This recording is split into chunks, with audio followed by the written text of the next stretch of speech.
Pope Francis arrived on Capitol Hill about 30 minutes ago. He was greeted by one of the most powerful Catholics in Washington, that's House Speaker John Boehner. Boehner and another high-profile Catholic, Vice President Joe Biden, will be behind Pope Francis when he addresses Congress today. We know he's not afraid to touch on controversial topics. At the White House yesterday, Pope Francis talked about climate change. He said he appreciates the actions that President Obama has taken. He also says that it's something that cannot be left to future generations to solve.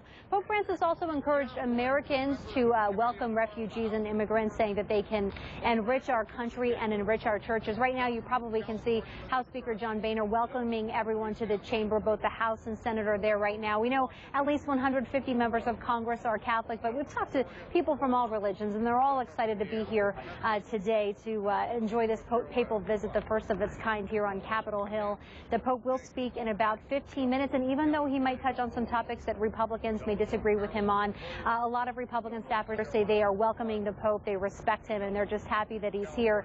House Speaker John Boehner sent an email saying that the Pope transcends politics and he brings people back to our daily obligations. The best thing we can do is listen, open our hearts to his message, and reflect on his example.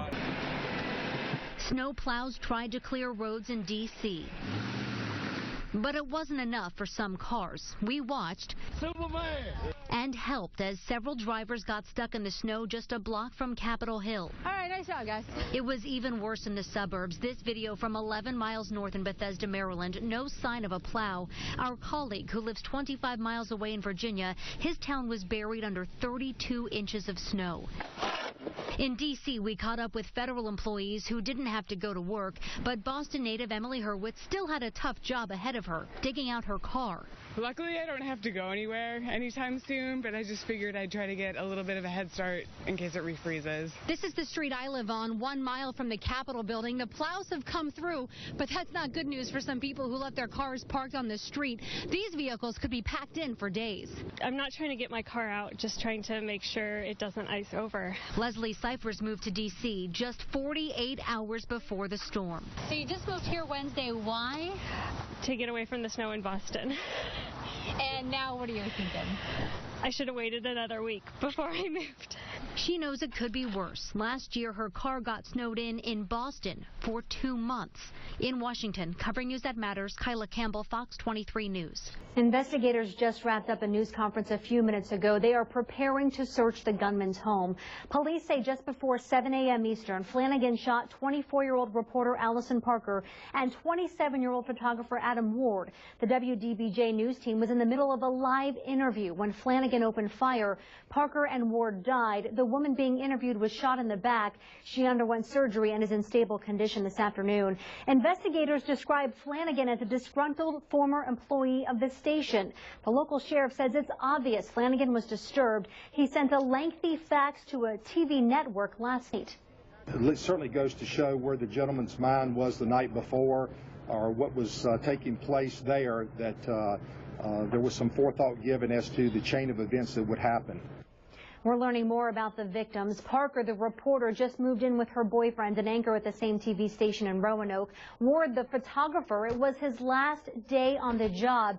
His fiancée is the morning show producer who watched all of this play out on live TV.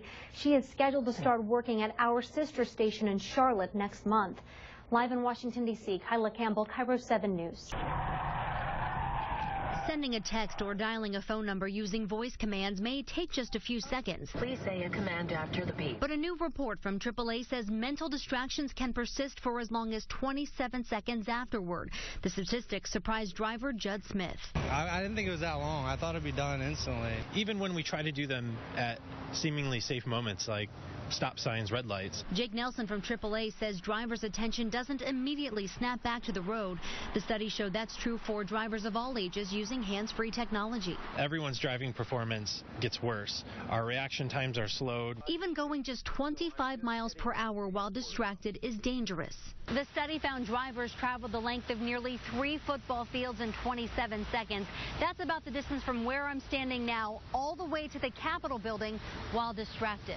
How do I correct her? How did she miss that? AAA tracked drivers using voice-activated systems in several makes and models of vehicles. Researchers found the mental distractions were as bad as as updating social media while driving, even changing music by voice command distracted drivers. Just because that technology is there to allow us to do that doesn't mean that we ought to use it. Say your message. AAA is working with manufacturers to improve the safety of future technology in cars. In Washington, covering News That Matters, Kyla Campbell, Fox 23 News. Give it up for the world champion, U.S.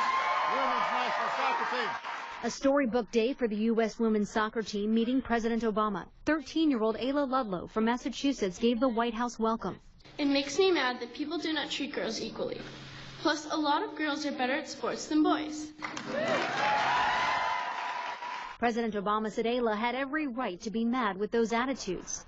This team taught all America's children that playing like a girl means you're a badass. When somebody says you throw like a girl, you run like a girl, I'm kind of like, yeah, you're damn right I do. The players told us winning the World Cup was about a lot more than just soccer. It's about equality for women. Whether it be on the field or in the boardroom. What can you say about the debate sparked this summer with female athletes getting paid less than their male and sometimes less successful counterparts? Yeah, usually less successful. I mean, listen, it's right.